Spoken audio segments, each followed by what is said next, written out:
Welcome everyone to my living room. It is Monday. Welcome to another episode of Coffee with Colin.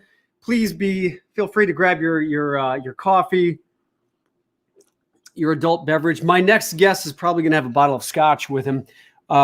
This guy is amazing, and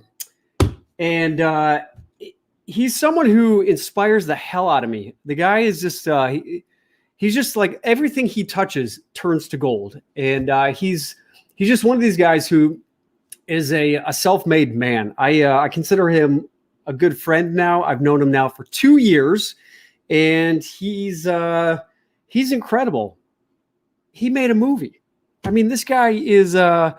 We should be looking at this guy as pretty much Superman because he runs a company. It's a non-stick coating pan company, and not to like make that sound like that's like a bad thing, but what I'm trying to point out is it's incredible that this guy who has a full-time job running a company had this dream of making a movie. And here we are on the verge of premiering this movie. February 2nd is when it comes out. It's called 100 Days to Live. And this is an awesome psychological thriller where I play a successful options trader. And this is a departure from anything that I've ever played before. And when I had the opportunity to jump at playing this character, I was like, yes, sign me up. And when we as actors read scripts, I don't necessarily at first blanch look at who wrote it or who's involved with it. I like to look at the material itself. And when I read the script, I was like, okay.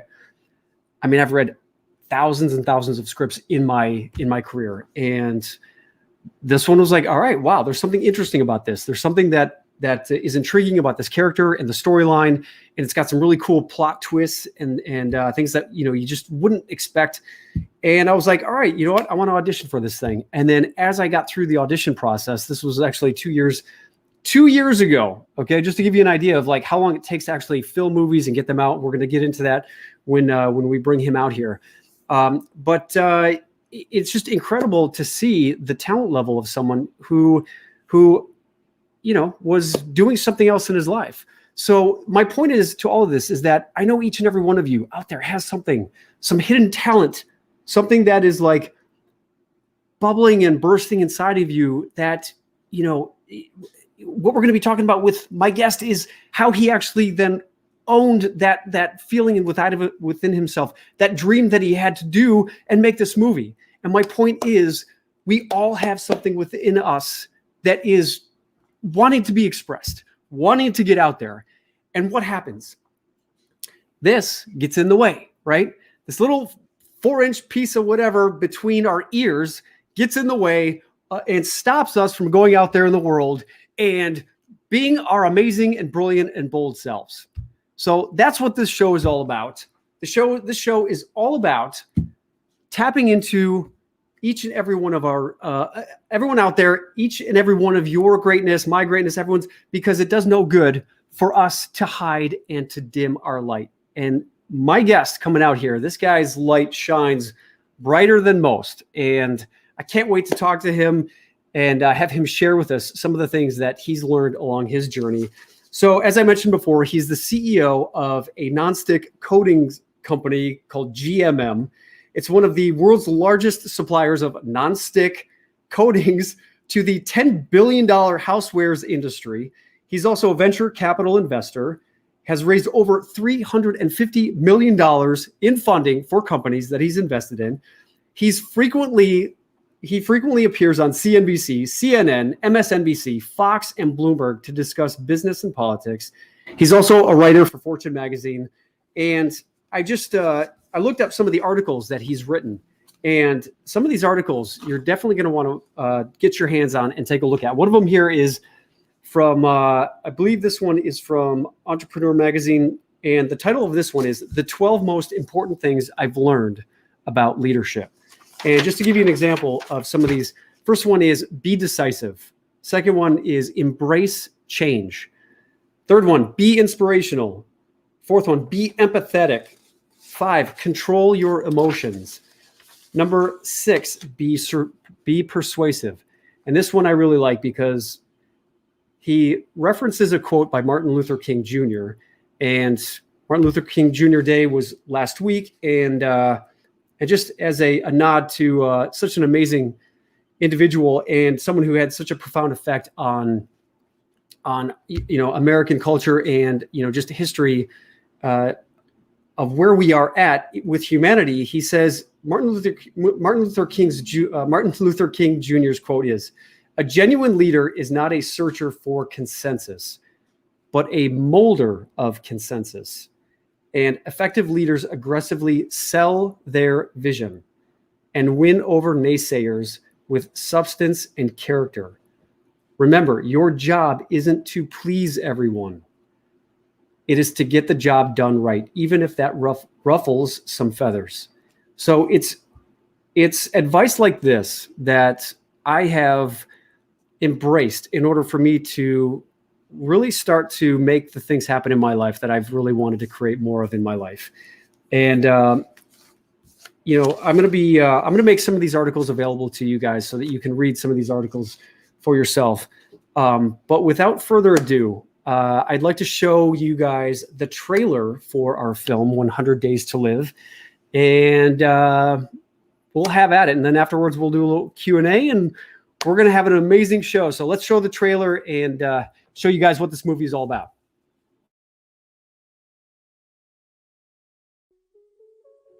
Every 10 minutes, someone in America kills themselves, and you didn't. Not following through doesn't make you weak, it makes you strong. Ask yourself, what am I grateful for today? If you look deep enough, you will find it. And that is where the healing begins. It's Mrs. Weeks. Hey. What happened to Gabriel? Your fiancé is the latest victim of a known criminal. Does this mean that Gabriel's dead? We don't know that yet. These next 2 to 3 hours are crucial. No sightings yet. Humboldt Park, Englewood, Oak Park, nothing. He's out there. Victor. Is there something you're not telling me? Either you're in or you're out. If he's dead, how is he in this photo? What do you see when you fantasize about death? Give me your hand. Why is Victor coming after you?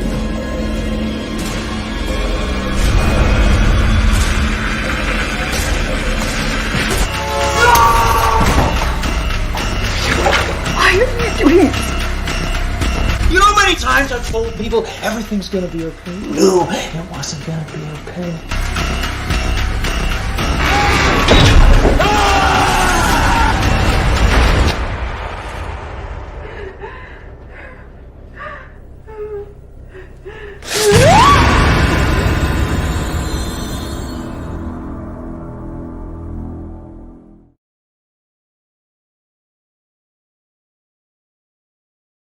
Bam! Man, I get goosebumps just watching that. All right, without further ado, let's bring out our guest for tonight, Mr. Ravin Gandhi. Put your hands together, ladies and gentlemen. What's up, my man? What's up, Ravin? How you doing? Thanks for being here. Hey, this is awesome. This is awesome. Yeah, so you know what? For those of our viewers out there who don't know, you also live in Chicago, right? I do. So you're coming at us from where? The 64th floor of the John Hancock building. If you kind of look behind me, if I turn on some of these lights, you can see a little bit of the city in the background. But as Colin knows my place rather well, because for all of you people out there who are going to watch our film, we shot a lot of that film inside this apartment and inside this room, frankly. Yep. And it's a beautiful place. And your wife, your 2 sons, your mom, your dad were very gracious in hosting 75 vagabonds walking through, carrying equipment and lighting guys and camera crews. How beat up did your place actually get? So there were a few big scratches on the floor, which my wife definitely didn't let me forget about. But by and large, it was remarkably professional. I mean, the first day I was ever on a film set in my life was the first day we shot this movie. So I had nothing to compare anything to at all times. And you'll remember I used to, kind of take you and the other cast members aside and say, look, does this seem normal? Because I have nothing to compare it to. And you'd say, yeah, it feels really real. And one of the real things was the professionalism of the crew, because they made sure that everything stayed clean, that stuff was coming in and out. You had to move up 2 elevators. We had 3 different 10-ton trucks full of stuff, so it was definitely an adventure. Yeah. So I've got a lot of really great questions here from some people that I did an Instagram live with before. And I mean, man, dude, you made a movie. Like, this is first time director, right? This is your dream, your passion for quite a while, right? So what happened? You were in business, or you still are in business, and then all of a sudden you're like, all right, I want to make a movie. Tell us like how all of this came together. Okay, so I mean, you alluded to it in the intro. I've been an entrepreneur for over 20 years. So my life is firmly ensconced in the capitalistic world. So whether it was starting a business, growing a business, selling a business, GMM, the nonstick coatings company, I started it in 2007, and I'm still the CEO of that business. However, I would probably take you back to the late 1990s. And at that point, it was the era of Fight Club and The Sixth Sense and Something About Mary. A lot of these movies in my 20s, Pulp Fiction, that were really, really impactful for me. And I started to see these, like Good Will Hunting. I started to see movies I loved over and over. And something that happened, two things. One was the behind the scenes, the DVD stuff. You could go and listen to the director talk about making the movie. Yeah. And I used to watch a lot of those. And then as I continued to watch films, just as a fan in the theaters, I could not stop myself from my brain thinking, oh, why did they do that scene? Or oh, I get it. Oh, I got really good at predicting where things were going to go. And I couldn't stop myself from just like looking at movies almost like a manufacturing guy. And that put the seed in me to download some screenwriting software. And over probably the next 10 years, I wrote really, really horrible screenplays when I was free, which wasn't very often, but I would do that. And then the movie we made, I probably started writing that script in 2005 or 6, just in terms of like an idea. And it probably took 10 years here and there. And, sometimes a year would go by and I wouldn't touch it. And I was very busy. My company has hundreds of employees and numerous factories, and I'm very, very busy. But I sold my business in 2017. A $10 billion Japanese company bought my company. And, that's a life-changing event. And I didn't work any less hard, but I was at the time 43 years old. And I had a great wife and a great, 2 great sons. And it was just like, okay, what's going to be the next big thing? Like, I'm addicted to climbing up kind of a mountain. And so then I decided to work on the script a little harder. And then, we can get into the rest of it, but that's kind of how it all started. And was this, you had, I think, gone to London to actually learn how to actually study some of the actual how-to of filmmaking? In 2003, I had about 6 months off in between leaving this business. I was president of a company called AkzoNobel Nonstick Coatings. And I had about 6 months off where I had turned 30, and I was really stressed out from like the work, what had occurred in my 20s. There was a lot of crazy stuff. And this was a few years after I had that bug planted that I already referenced. So when I moved to London, I moved in with one of my best friends, and I took a class. It was a 4-week-long class where once a week you made a movie. The first week it was a 30-second movie, then a 3-minute movie, and there was nothing digital, all analog. Like, you would load the black and white film stock into the camera, and you would, this is actual reel to reel, and you had to go developed, and then you had to upload the footage into a computer, and we use Final Cut Pro. And my movies weren't great, but they certainly seemed to be a lot better than people who were also in that class, because they all were like, dude, your movies actually aren't horrible. They're not good, but they're not horrible. And I was like, look, this is just fun. And I didn't think about it again until years later. But, I had kids in 2010 and 2013. And I would always edit little movies of my kids to this day. In fact, today is my son's 8th birthday. And so I make a video once a year using footage, and just editing those 18 movies now, 10, 10 for my 10-year-old, 8 for my 8-year-old, it started to make me think, Christ, I can do this. I know how to tell a little story using a visual medium. And I'd written this script, and it got to the point where it just starts like, the only way I can describe it is like a can of pop.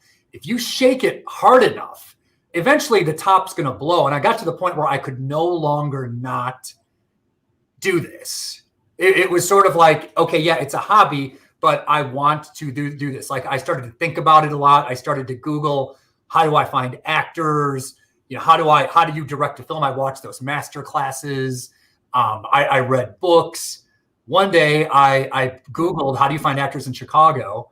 And Marissa Ross came up, who is one of the big casting directors in town. And I called her, and she said, who are you? And I sent her my script, and, God bless Marissa. Once she found out that I had the capacity to fund the movie myself, I think she took me more seriously. Yeah. And then she introduced me to producers who could introduce me to camera folks and, crew. And most importantly, she introduced me to you and the rest of our cast. And then I learned how to cast a movie, and we were off to the races. Yeah. And, we'll get into the movie and the process of making the movie and the casting and all that. But just kind of going back, because you were telling me actually today, I didn't realize this. You actually didn't get very good grades in high school, right? Horrible. And so, I was reading in the bio, like at the beginning here, that you've raised over $350 million. You got bought out by this $10 billion Japanese company. You don't necessarily come from money, right? So like people who think that, oh yeah, Ravin made a movie because he funded it himself. But the point is, I made every penny that exactly that money. Yeah, right. Absolutely. Yeah. So I want to know, what was it about you and your upbringing that made you have this self-identity that, you know what, I see that mountain and I'm going to climb it and nothing's going to stop me? It's a great question. One of the reasons why, that article, it's if you just Google my name and the word grades, you can find that article on CNBC where I write for and contribute. And, all my report cards are in fact in the article. So, no one believes me anymore when I say I was a terrible student. I think it started in the 70s. You and I are the same exact age, I believe. And in 1978, I was 5, and I apparently was a really early reader. And so the school, I was born in a town called Waukegan, which was it's a pretty blue collar, pretty low income area, about an hour north of Chicago. And the school was very, very underfunded. In fact, my first grade and second grade classes were merged together. So there was 50 kids with one teacher in one room. And so they put the first graders on one side of the room and the second graders on the other side of the room. And one poor woman in her 20s had to manage all of that. So she would talk to half the class, half the first graders, get us working. Then she talked to the second graders. And I was in that room for 2 years, like that. It was completely nuts. And because the school was so underfunded and they saw what an early reader I was, they made the decision to promote me 2 years up. So they yanked me out of kindergarten and they put me into second grade.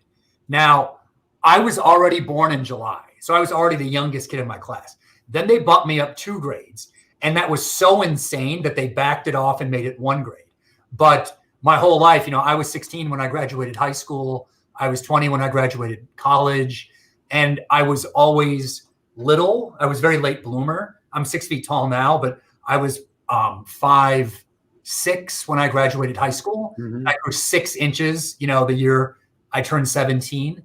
I was always used to being little, to be behind, to have to work harder. It just was like, I didn't realize it at the time, but it was kind of like getting trained underwater. And one day you get out of the pool and you're like, holy shit, I can run fast. And I tell the story in the CNBC article. In high school, I had a hell of a lot of ambitions. I sold fireworks. I sold Chinese stars. I sold floppy disks. Like, I made a lot of money. I just wasn't interested in school. But whatever I was interested in, I was totally into it. Like I got a really bad grade. And by the way, I was in all the honors classes. So I took 4 AP classes.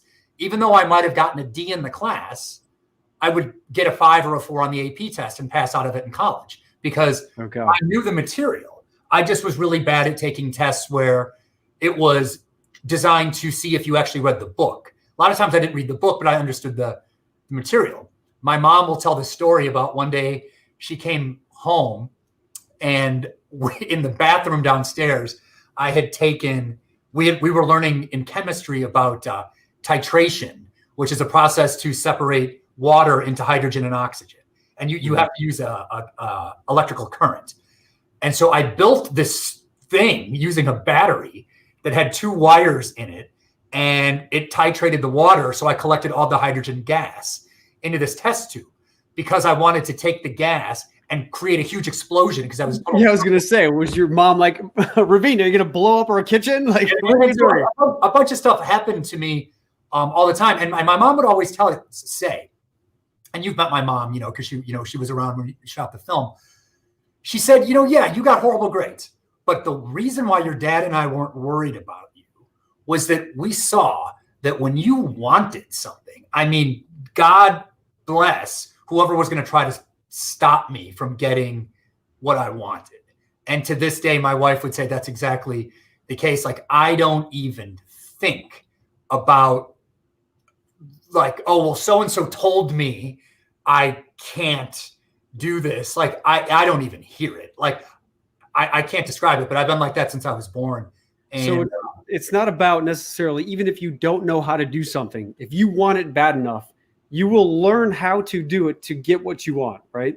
I mean, I don't know how else anyone does anything. I mean, now my boys are 8 and 10, and I've already been disabused of the notion that I can make them into great successes. Like, there's nature and there's nurture. And I think there's a hell of a lot of nature that is involved. Your kids are who they are. I was who I was. And I think that I love learning about stuff myself. I love Googling things. I love reading. I read a tremendous amount of stuff, and it psychs me up to not know how to do something. I mean, you saw me direct this movie for 21 days. I had never done it. Yeah, you were like a little kid in a candy store. Oh, God. You saw I would get in trouble because I would just start yelling stuff out and doing things, and the entire crew would go, oh, my God, he's violating X and Y and Z rules. And you saw certain times when certain people yelled at me because they were going absolutely nuts. And I realized, okay, I effed that up. Let me figure it out and give me a day. I'm going to go home and come back tomorrow and I'll be better. And it's just like anything. If you want to learn anything, like when I learned to play the guitar, I was before the internet was around. I bought a guitar and you start screwing around, but tinker. When you're something, it's like, go get your hands dirty. The worst thing you can do is just talk. And I have all these dreams and I'm going to go talk about them, but you never get off your butt. That is the death of anything, is just not trying something. Yeah. So what advice would you give to someone who's afraid of starting something because they're afraid of failing? Oh, geez. I mean, failure is your friend. I mean, it's absolutely your friend. And I know this sounds like a cliche, and this is so trite, and it sounds like a platitude. And do I want to fail? Of course I don't. Okay, so we can make that very clear. But failing, the only person who really cares that you failed is yourself. And I can't tell you how many times, I speak a lot to college kids, and you came and saw me speak once when I was doing some stuff, University of Illinois. Yep. And I get that question from kids all the time. I have this business, or I have this, and should I do it? Should I do it? Should I do it? And the subtext of what they're asking me when they say, should they do it, is, will I fail? That's really what they want me to tell you. That's what they want me to say is, you are ready now. I guarantee you're not going to fail. There's no guarantees about anything, okay? So just prepare yourself. Prepare yourself for utter, abject failure. Prepare yourself for everyone in your life to snicker behind your back saying, can you believe this guy's doing that? Prepare for your best friends to secretly be, talking to each other and saying, God, that guy's, kind of gone off the rocker. And but here's why that's a good thing. Here is why that's a good thing. Because when you embrace this difficulty that I've just described, when you embrace how hard it is, what happens is your skin becomes very, very thick. And then when you start to have trouble down the road, that stuff just starts bouncing off you because you're prepared with this armor, because you're expecting it. You're expecting the difficulty. And now it's like I'm almost like a freaking psycho where I'm just looking for the problem so I can solve them. Like I'm like the Terminator. Like bring on the problem, bring the problem to me, and I will fix it. I may have to talk to people, I may have to do it, whatever. But the point is that if you go in nervous with your teeth chattering, man, everyone around you is going to feel that energy. And I mean, you watched me in some very, very stressful times with people on set freaking out where, I had to like yell at everyone and say, hold on, it's okay. We're going to figure this out. Just give me a second, blah, blah, blah. Now, I looked really, really calm and I looked really chill. You know what was going on inside this little hamburger in my head? Oh my God. This they all know I'm an imposter. They know I'm a failure. They know that stuff is going on nonstop, like a ticker. But do you see it on my face? No, you don't. Because I expect that is what I have signed up for. And so I don't let my countenance belie the fact that I have to inspire all these people if we're ever going to get from point A to point B. So Alan said it, half of it is showing up and you just got to act, like if you act like a leader, you kind of become a leader. Yeah. I actually read this week that confidence is actually walking into something, knowing that you can fail and you still go into it. And I can see why you're as successful as you are in the business world. And then walking into this set, as someone who really didn't have a whole lot of experience being on set, I was impressed on how you just kind of stepped in and were the captain of the ship, because there is so much going on here on a film set. And I want to ask, what was your opinion or your experience like the first day of set? Because there's so many different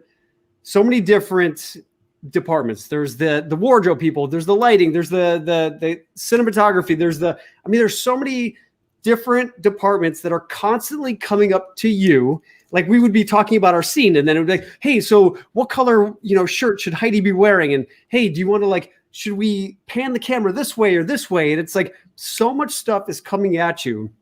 How did you, what was your experience like on that first day of set? And was it what you thought it would be, or was it any different than what you had hoped it would be? So the first day actually was remarkably good. In my view, it went better than I expected. I never had a time where I started to feel like, oh my God, I can't pull this off. But here's the reason why. It's because for the 2 weeks before we started shooting, I planned so meticulously for that first day, because I knew that first day, those 75 people's eyes are going to be on me.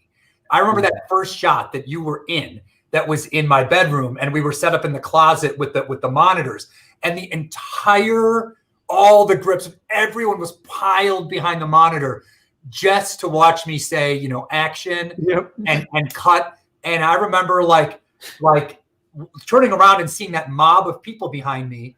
And I was like, okay, I don't know what they're doing there. And I went around and I said, okay, look, Colin, here's what I felt. Heidi, here's what I felt. And I went back around to the monitor and I said, okay, let's take it again. 1, 2, 3, action. And I could feel literally 2/3 of that mob that were standing behind me start to kind of go, all right. Yeah. Okay. You're going to make it. And they all walked away going, all right, we know now that there's somebody who's got his hand on the wheel. Yep. But now I'm going to ask you something. Do you remember 2 weeks before we started shooting, the first day that you ever met Heidi, how you came to my apartment and you and her met and did a read? Do you remember that day? Yeah, you were sick. Aha. Now I wasn't sick. I woke up So for the purpose of stomach cramps or no. That morning, this is the day that Heidi and Colin, my two lead actors, are going to meet for the first time in my house. And I mean, that night, I could not sleep. I started to get this horrible pain in my stomach. It was so bad. And I was in the cold sweat, and I thought my appendix was going to burst. So at 4:30 in the morning, I left my house and I went to the emergency room at Northwestern because I literally thought that my appendix was going to burst. And so I got all forms of tests. And while I was getting all these tests, I was texting you and Heidi saying, hey, guys, I'm going to be make yourself at home. Yeah, just show up. My wife will get tea, but I just have, I'll be there. I'm going to be a little late. I'm at Northwestern. And then I got all the results back. They're like, look, man, you're totally fine. And then it clicked on me. I was nervous. And suddenly it was like a calm washed over me. And I was like, I have exorcised the demon. I am now ready. Like that was the time I had to get that phantom out of my body. Yeah.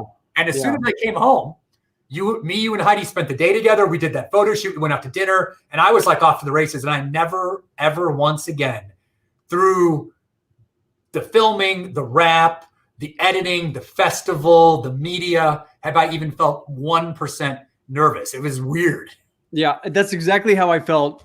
Well, not exactly, but similarly before doing Something Borrowed. I was literally sitting in my hotel room in New York City, and I'm like, I'm about to go on set in a few days with Kate Hudson, and it literally felt like there was like 100-pound brick on my chest, and I couldn't breathe. And I was like trying to meditate and do yoga, and like, I mean, it was like, I was like, okay, I don't know what I'm going to do. If I show up like this is like going to be a nightmare.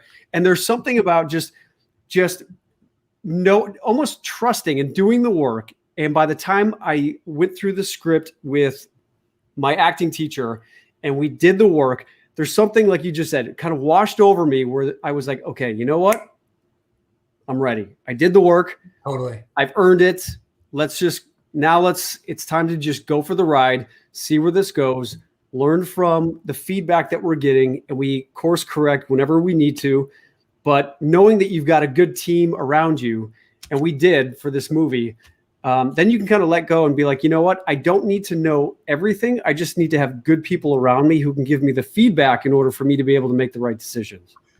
Totally. And one thing that I can relate to, and I think that, is really good for your viewers is, you're going to go shoot that movie and be with these A-list stars. And I mean, it becomes real and you feel like, do I belong here? Can I do this?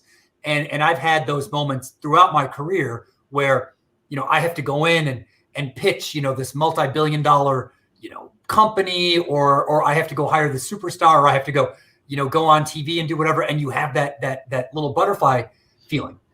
And what I've noticed, and both you and I have been lucky enough to meet a lot of very successful people and where they become your friends. And what you find when you meet really successful people is they're just like you. They're just normal people that are just as anxious, that have just as many idiosyncrasies and anxieties.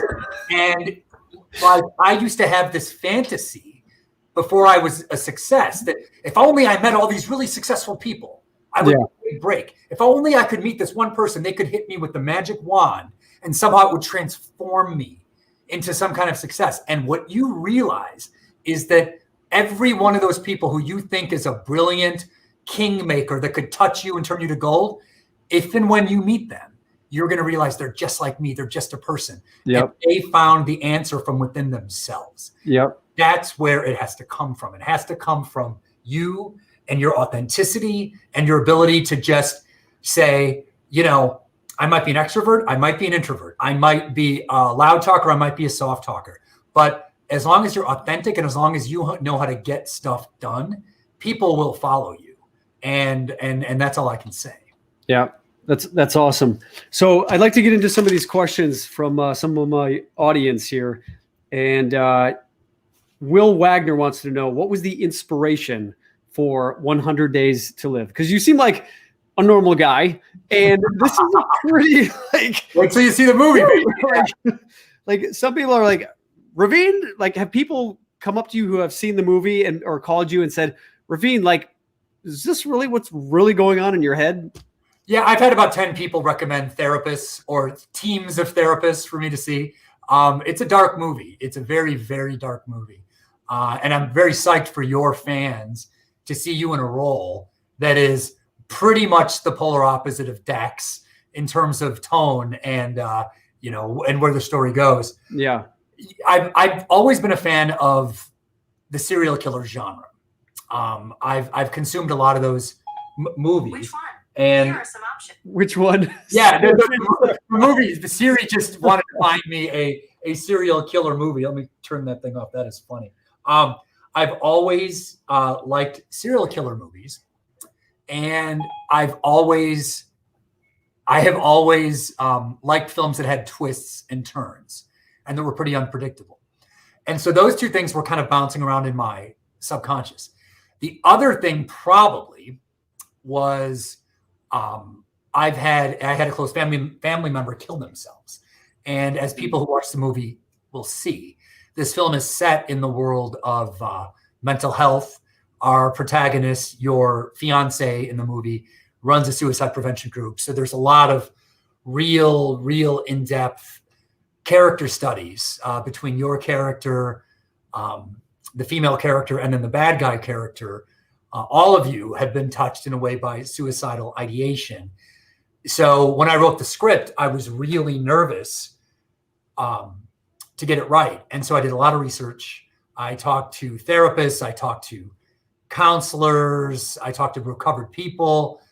And then I made sure to hire awesome actors like you and the rest of the cast. So I knew that it wasn't going to be a debacle, because even if the scene is written well, I mean, you remember those scenes we shot. I mean, on those first few days where, I mean, it was just, I was unbelievable to see how you and Heidi were able to just be chit-chatting with me right before the camera's rolling. And, oh yeah, what's going on? And X or Y or Z, banal chit-chat, and then boom, action.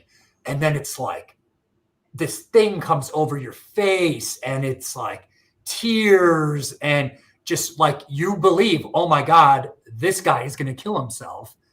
And I kept telling people, like, I don't know how these actors do it. I don't know how they do it. I can't do that. I can totally direct it, and I can totally nudge it and give you feedback, and as the audience advocate.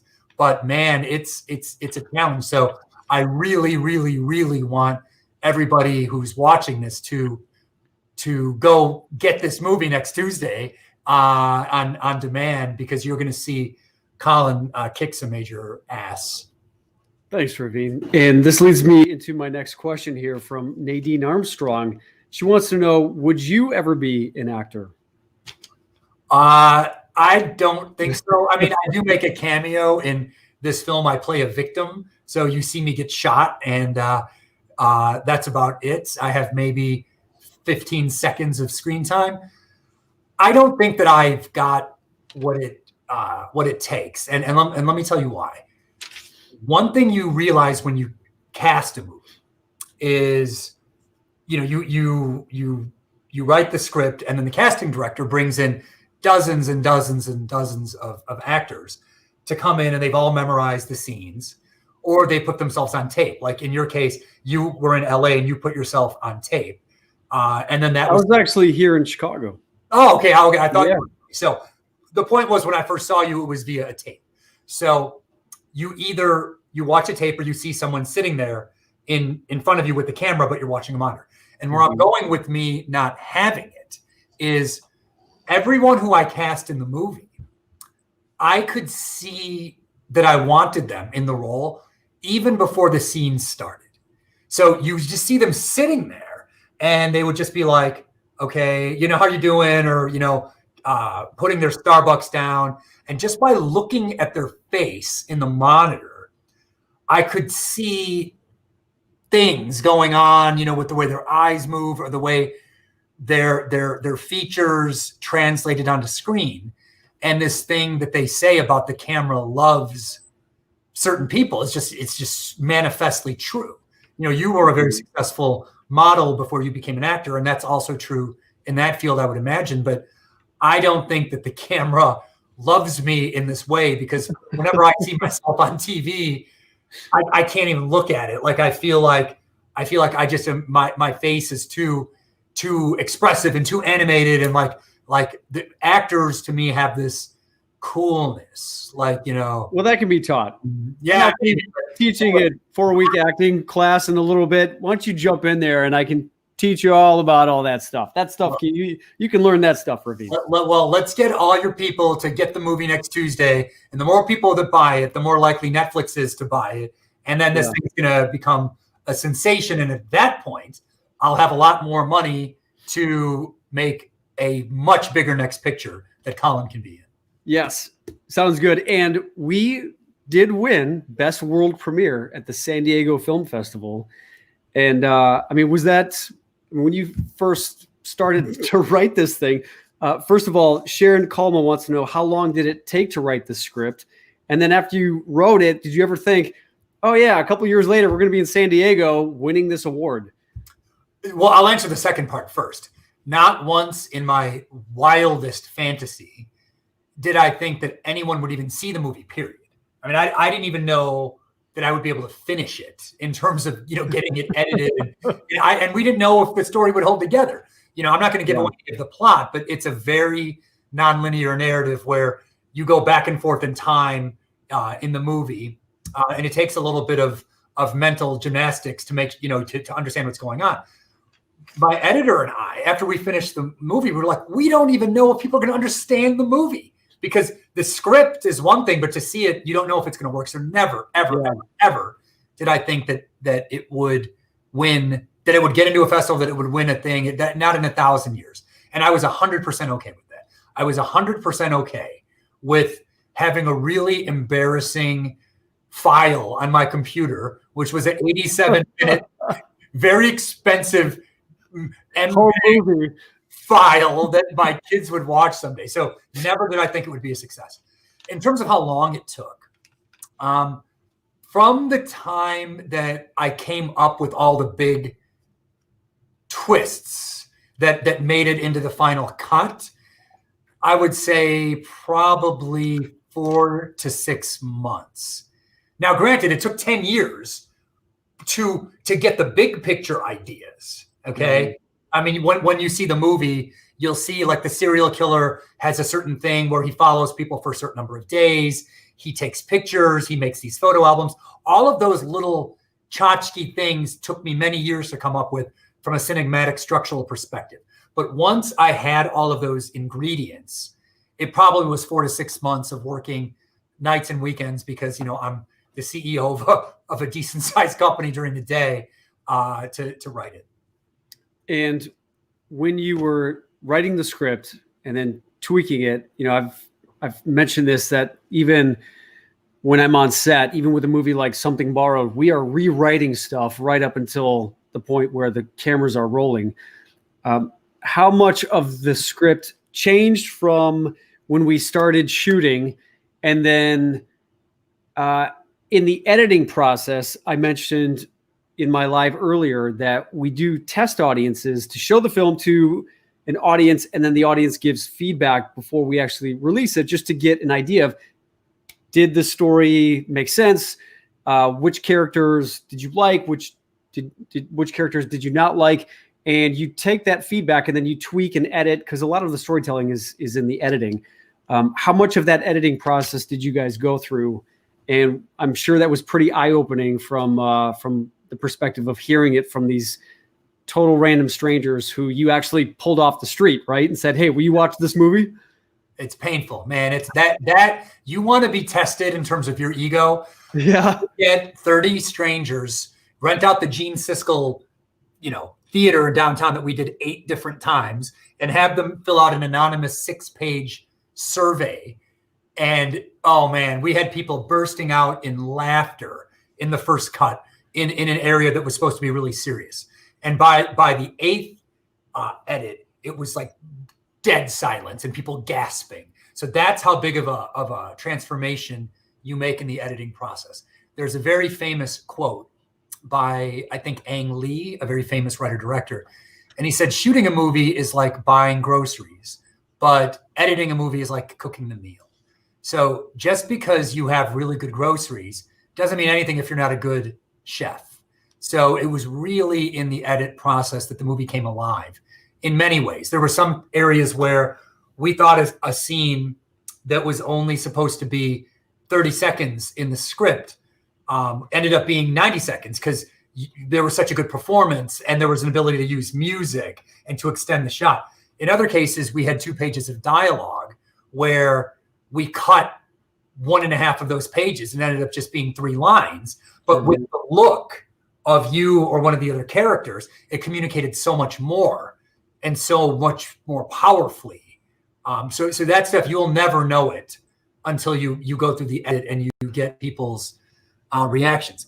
In terms of the broad story, it's really exactly what was in the script, and I'm proud of that because, I mean, when you see the movie, you'll realize that there are some cool twists and turns, and it would have been really hard to get rid of one of those because the movie wouldn't have made sense. Yeah. Probably, one thing I'll also say, and I remember you specifically because you and I have become buddies and we'll go out and get dinner and drinks. I remember when I was early in the edit and you had seen maybe one version of the movie, 1 or 2 versions, and I had put in this scene of you playing a guitar. Oh God, I'm so glad you. And I remember, dude, why did you put that in? Because this wasn't in the script. This was just you messing around on a guitar and the camera was rolling. But I liked it for that moment. I thought that it added a certain element. And then over the next couple of screenings, people were like, no, doesn't work. Get rid of it. And then I got rid of that scene. And what's interesting is that when I had that scene in and some other, unfortunate scenes, you ask people who was your least favorite character and your most favorite character. And your character would routinely come up as least favorite character. And by the end, and now, like the version that everyone's going to see next week, your character is consistently one of, if not the most favorite character. So thank God. The power of editing is huge. Yes. So Bella Nobre wants to know, what is the biggest challenge of being a director? The biggest challenge of being a director is kind of what Colin said earlier. You can't walk 3 feet on the movie set without a line of people forming in front of you. Can I get a second? Can I get a second? What about this? We got one thing here. We need to know this. We need to know this. What color shoes should she wear? Where should they sit? What do you want for lunch? Oh, and by the way, the hospital we were going to shoot in 3 days from now, we just lost the location. So we got to find a new hospital. So do you have time when we wrap today to go look at a new hospital and all the storyboarding you did, throw those out and we got to make new ones? That's the hard time. I'm like social media on set and you grab my phone and you're like, stop, we got to make a movie. I'm like, oh, right. Okay. Right. Yeah. Like day 2 or 3, Mr. 10 million followers, Colin, is live streaming the whole thing. And I just got a barrage of people. Right. And I just like walk and I'm like, hey, let's lose the phone. And he's like, okay. And he was doing it quietly. And eventually I was just like, okay.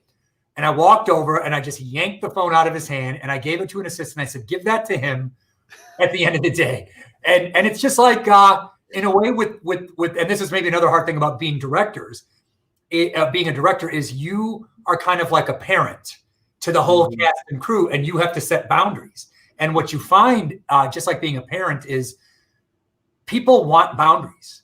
People want to know this is the line that's and then this true. The safety area. But if we go past here, now the rules have been set. And I'm usually now pretty instinctual about seeing if everything's going the way that I want it to go. And if it's not, and I need to make a little change, I'll do that. We've all seen those, those cartoons where, there's a guy with a machine gun, you know, and if you stick your head out, you know, your head just gets like blown off. That's what being a director is like. If you ever take your head out, there's just like an Uzi being shot at you. So when you better just be ready for that stuff. But I love that chaos. I love that. By the way, that's how my job is. That you want to be the CEO of a company. That's what my day is. I got people calling me from Japan at 5 a.m. I got, you know, I'm gonna have a call in an hour with Asia right now. I mean, my life is chaos anyway, and I've got a home office here, and I've got 2 boys out the door that could barge in here. I mean, my life is chaos. So, yeah, you know, entropy, second law of thermodynamics. You know. Well, you do a really good job of managing it. And Miss Helen Anton from Australia wants to know, are you hooked on making movies? Are you going to give up your day job being a CEO and jump into the foray of making movies in Hollywood? Well, I'm certainly not going to. I'll give you a complicated answer. On one hand, I loved to make this movie. And if this movie did not disabuse me of the desire to make another movie, I think that I do have the bug and I would love to do it again. That said, I am a very, very busy guy, and I do have a lot of professional stuff going on that's full-time related to my capitalistic life. But I'm also a multitasker. So I believe, knock on wood, that when I set up another project, whether it's a script I write, hopefully a comedy that's not as dark as this one, or something I acquire, that I will just be able to organize my life and give me another 4 to 6 weeks to go shoot something. Like this movie, I only had to take 3 weeks off to shoot it. And I took a few other weeks off as we were editing it. So yeah, I want to have my cake and eat it too. You know, I'm that kind of guy. I want everything. So I do want to make another movie, but I don't want to, I don't think that I have to give up my current life. Now, Colin fans, if all of you go out and love this movie and buy the movie and tell everyone you know to buy the movie, and it becomes this giant hit, and Colin and I end up on the cover of Entertainment, Entertainment Weekly or whatever, and I get a studio to come in and say, hey, Ravin, we're going to give you $30 million to go direct a thing, then yeah, maybe I would. And all of my audience can come and be extras in the film. 100%. Anyone who download the movie February 2nd. Yes. And you can find it on Apple TV, Amazon, DirecTV, Dish, Google Play, Comcast, iTunes, Charter, Xfinity, YouTube, Vudu, Fandango Now, PlayStation, Xbox, Redbox, Optimum, Cox, Spectrum, RCN, and Vubiquity. And I mean, that laundry list that I just read, I mean, it's surreal to me that the movie, this little thing that I sat at this computer and typed, is going to be available to just like hundreds of millions of people. Yeah. It just blows my mind. Given birth to something, and it's like, here, go out into the world.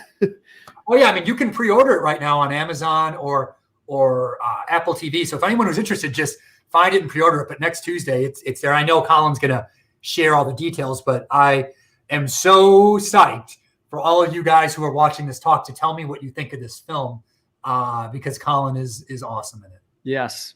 Thank you very much for that, Ravin. And last question is from Miss Amy Krause, and she wants to know, who would you like to work with next? Well, Colin is at the top of that. Obviously. Very obvious thing. I would say, I want to be a director. So it's about which actors I would love to work with. And, I would love, Javier Bardem is someone who I think is amazing. I think, who else? I think Jessica Chastain is awesome. I'm such a film fan. So many people, the dreams are really big. Like Pacino, De Niro, like people like that. But it basically, now also as a film geek, I'm really into directors of photography, and because it's so important to make a movie look great. So the guy who filmed The Revenant, I think his name is Chivo. He's a DP who's just an absolute superstar. There's another guy named Matthew Libartique, who is Darren Aronofsky's DP. I know this is all like really arcane film stuff. You wanted me to say, hey, Leo DiCaprio, but yeah, no, this is good for stuff. me, this is the kind of thing, if I really were to get the opportunity to make a movie for real, that would be the kind of thing. And by the way, for any of my clients or employees that see this, don't think I'm running off and quitting my day job. The company is going to be just fine. This is a passion of mine that I'm just, I'm not afraid of kind of hiding, because I think carpe diem, our movie just got reviewed. There's a few reviews, and one of the ladies who reviewed it, I don't know if you saw this on YouTube, and she did this whole thing sitting in a movie theater. She compared our movie to Dead Poets Society. I couldn't believe it. Really? Dead Poets Society. I couldn't believe it. Now, watch our trailer, man. It doesn't look like Dead Poets Society. Amazing. But there is a very empowering element to our film, because we do have a very anti-suicide message, and there is a carpe diem element to things. And I would have never, ever made this movie if I didn't feel, that life is short, and it is. Yeah. Well, Ravin, it's been an absolute pleasure to have you here. Thank you for putting this thing together, man. I was some people know this. I was living in Los Angeles for the past 10 years, and I'm not sure if you even know this, but I got to a point in my career where I just wasn't happy anymore. I'd felt like I'd worked on some of these amazing projects, and I was like, okay, I've gotten to, what I thought was the top of the mountain, working on, the biggest stages in the world. And I found myself just kind of being in my place in Los Angeles. And I was like, is this it? Is this like, is this what it's all about? And I just had that inner something that was telling me that, what, I've got to now start doing something on my own, instead of going into these rooms and hoping that someone picks me for their project. I was like, it's now my time. It's now my time to start doing something that is something that's within me that I know is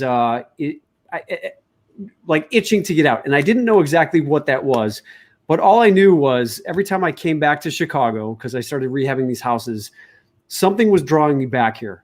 And it's one of these things where if you listen to your instincts and you listen to your gut, I'm telling you, you can't go wrong, because I finally decided to pack up, come back to Chicago.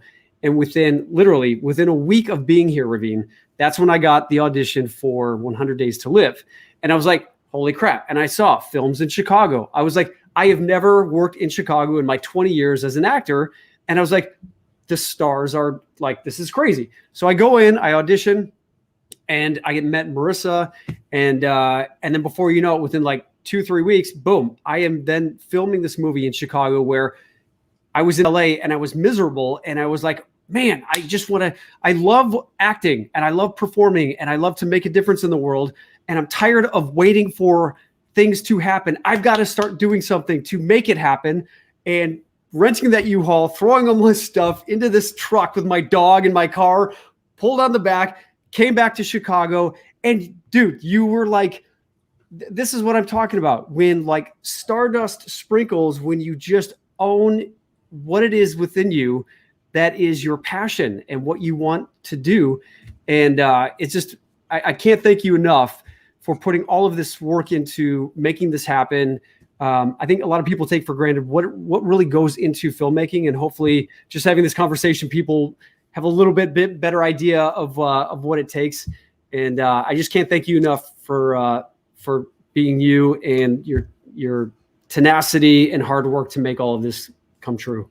It's my pleasure, my friend. I'm glad you have this amazing platform to help promote the movie. For all those people listening, find the movie page on Facebook. It's called 100 Days to Live. Like that page. You can follow me on Instagram at Ravin Gandhi. There's going to be an Instagram. There is an Instagram page for the movie. We have a movie website now, 100daystolive.co, not com.co, 100daystolive.co. I know you guys are going to share all this, but there's going to be a lot of media for this movie. Colin's going to be on TV quite a bit. He filmed something for NBC today.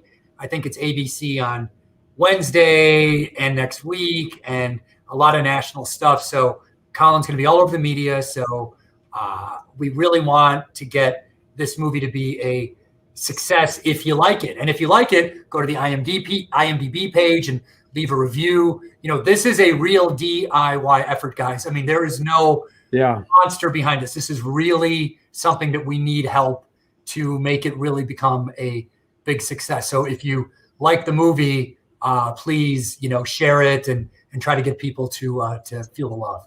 Yeah, you're right, because just to give you an idea, the big studios in Los Angeles spend upwards of like $30 to $100 million to market a film. This is it, ladies and gentlemen. This is our marketing. So by all means, please spread the word, spread the love, and let us know what you think. And here's the other thing is we're on all those platforms for 90 days. And during those 90 days where the movie's on the transactional platforms, if we kick butt, we will get purchased by either HBO, Showtime, Hulu, or Netflix. We will get a streaming deal, and it all comes down to the way the movie does for those first 90 days. So it is so important to get the movie early on the first week, the first day, because that pushes us up in the algorithm on Apple TV. So it'll say, you know, movies you might like. And if you like this, you know, there's millions of movies out there. So the way for us to get selected algorithmically will be for the computers to see that people are liking this movie and sharing it and downloading it. So we can't ask you enough for that. A world of Colin fans. Yep. And last question before you leave. Ravin, you've lived the same amount of years that I have on this planet, and you've had a lot of amazing experiences in your life. You have a beautiful wife, 2 amazing sons, great mom and dad. Through all of the experiences that you've had in life, what would you say inspires you? You know, I'm just a big believer in life is short. And when you really do believe that, like when you really actually feel that, that inspires me at all times, because I recognize, you know, I have these little life hacks. One of them is never feel like I have to do this. I have to do this. Feel like I get to do this. I get to do this. And even if it's something that you don't want to do, oh, I have to go do this. No, you get to do this. That's one life hack. And the other life hack for me to stay inspired is, it's a really good saying. It's actually a Confucius saying, if you're into the old Chinese stuff. Every man has 2 lives. And the second one begins when he realizes that he only has one. And that is it.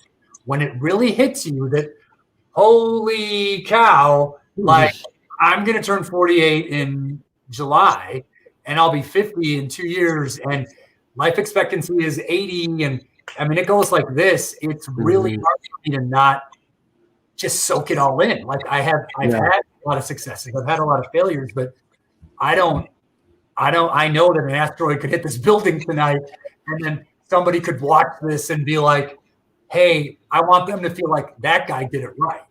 Like that guy did it right. He didn't sit on his butt and let life get away from him, because it will. I know too many people talk and talk and talk and talk. And I see them 5 years later and they've done nothing. They have nothing but excuses and negativity, and they've never tried anything. And just, man, Steve Jobs said, the first time you touch the world and the world like responds and you get a little bit of success and you realize that you can make an impact, it's like a drug. And I feel like I've mainlined that drug. Like I have no fear about, and about doing some weird stuff. So. Yeah. Well, thanks again, Ravin. Appreciate you being here, and looking forward to many more movies from you. So keep it coming.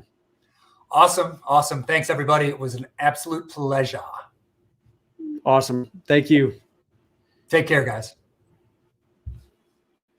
All right, everyone. Thank you so much for being here. Hopefully that's shed some light on what it's like to just jump into the crazy world of movie making.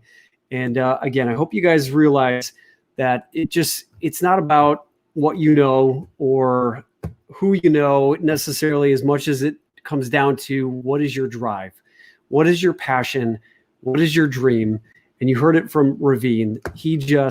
When he wants something, he just will go after it, and there's nothing that will stop him, not even the fear of failure. And like he said, there is no fear of failure. The failure is his friend, because the failure gives you feedback. And I'm telling you, this guy having this dream to make this movie, what is your dream?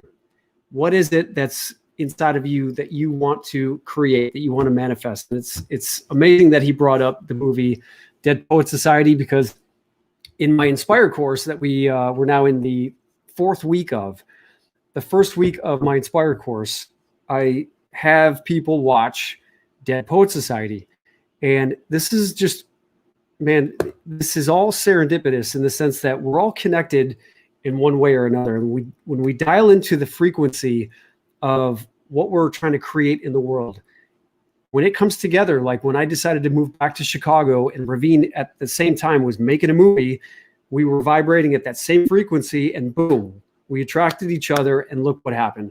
Amazing things can happen when you get off the couch, get out of the chair, just start putting pen to paper, write that script, write the book, do the podcast. There's so many amazing opportunities out there, especially right now when we're stuck at home. There's so many things that you could be doing to just tap into your creativity. And speaking of creativity, my next book club for Agile artists is starting February 1st. So if you're looking to connect with an amazing community of people and tap into that frequency of creativity and possibility, we are going to be doing a deep dive into my book for 6 weeks. I'm going to have 3 live group coaching calls, and there's an app that you'll download where it'll give you some writing exercises and some word sentence prompts. And all of this stuff is designed to stimulate your creativity, to stimulate you just start taking action in the direction of what matters most to you. And again, the movie comes out February 2nd. So by all means, please spread the word. We would love your support, and can't wait to hear what you guys think of the film. Thank you for being here. You guys you inspire me every day. I appreciate you guys being here. You make it possible for me to do what I love to do most.